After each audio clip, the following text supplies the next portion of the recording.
Well, it's been a while, but I thought in order to keep the old channel ticking over, I'd put something together. Quiet time of the year, if like me you're interested in hunting or hunting with terriers, if I can still use that term in Scotland, but it is still legal under certain conditions. So in order to keep the channel ticking over, like I say, I thought I'd just do this little film, and on the assumption that at least some of the people who follow my channel are interested in terriers, and perhaps border terriers in particular. I want to talk a little bit about border terriers. Might go into a bit of depth, a bit too much depth perhaps for some people at some points, but you never know, you might find it interesting, you might learn something. I'm not putting myself up as an expert. I've grown to have a distrust of experts in common with a lot of other people, so I won't want to be considered one of them. But I am going to just sort of put forward what I believe is truth, as I see it anyway. So to help me out with this, I've got Tattle, who the camera's focusing on now. She's about 13 months old, just over. I bred her myself. She's got a bit of go on her, as you can see. In contrast to her mother, who's be 8 in November, Meg. Very experienced bitch. She's had 3 litter of pups. Produced some very good hunting terriers and some pretty ordinary ones as well. But that's the way it goes with dog breeding.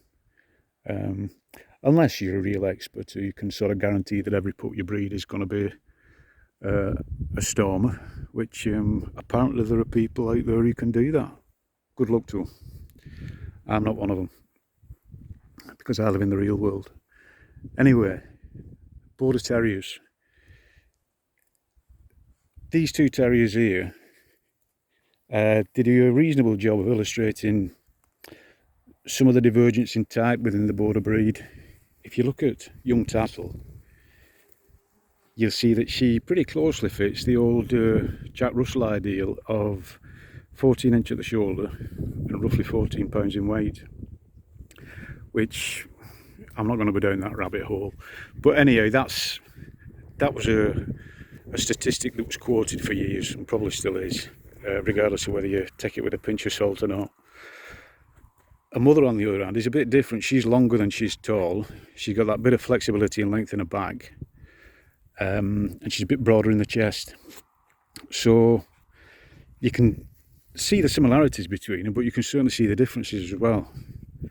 Now, the interesting thing to me is that when you study the history of the breed, go back to the late 19th, early 20th centuries, and there was a fella called Hugh Pybus who liked to travel about and write things down, and he noted that there was 2 main types that were the main progenitors of the border terrier.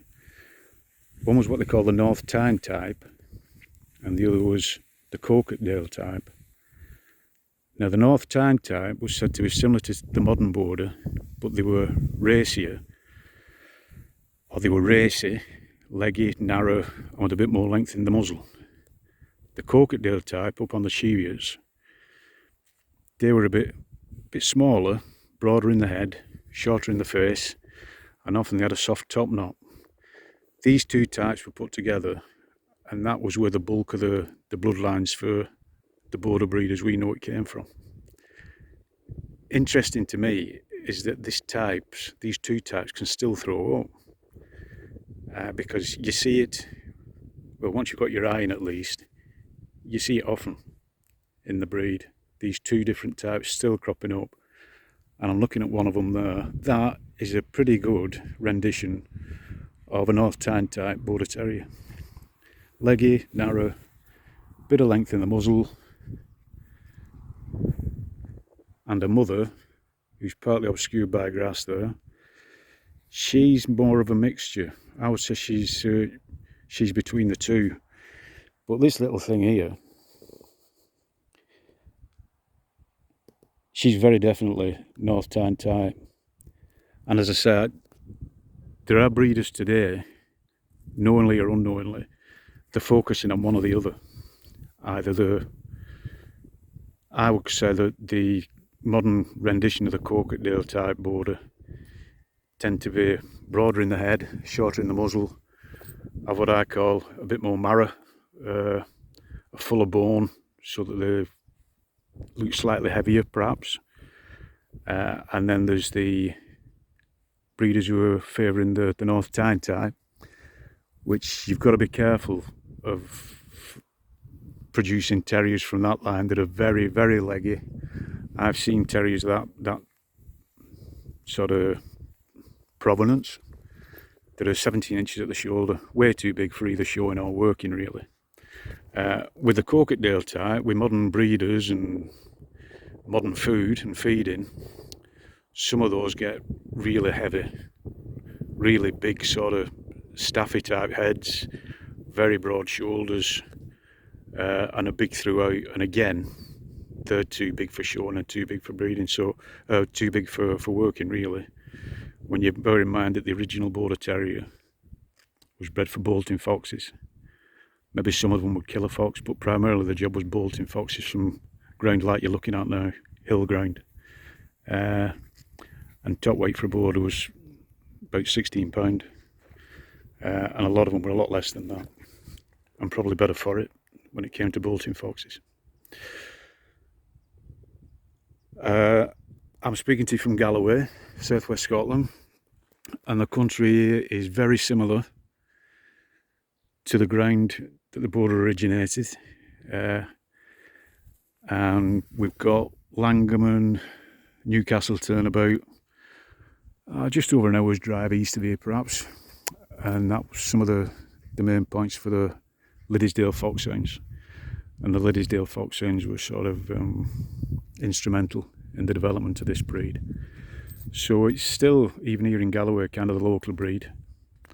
And as I said, the country is very similar to the ground that the border was developed on, with the exception of the fact that we've got a lot more commercial forestry here than they have over in, see, Liddesdale foxhounds is in, that's Roxburghshire. So it's just over the Dumfriesshire border. So there you go. I hope I've not bored you too badly. Maybe some people who are interested in Border Terriers will get something out of this, even if it's only to shout at the television and say you're speaking a load of rubbish. That's fine. No problem with people disagreeing with me. That's allowed in my world. So I'll leave it there. Thanks for watching if you've gone this far, and I'll be in touch.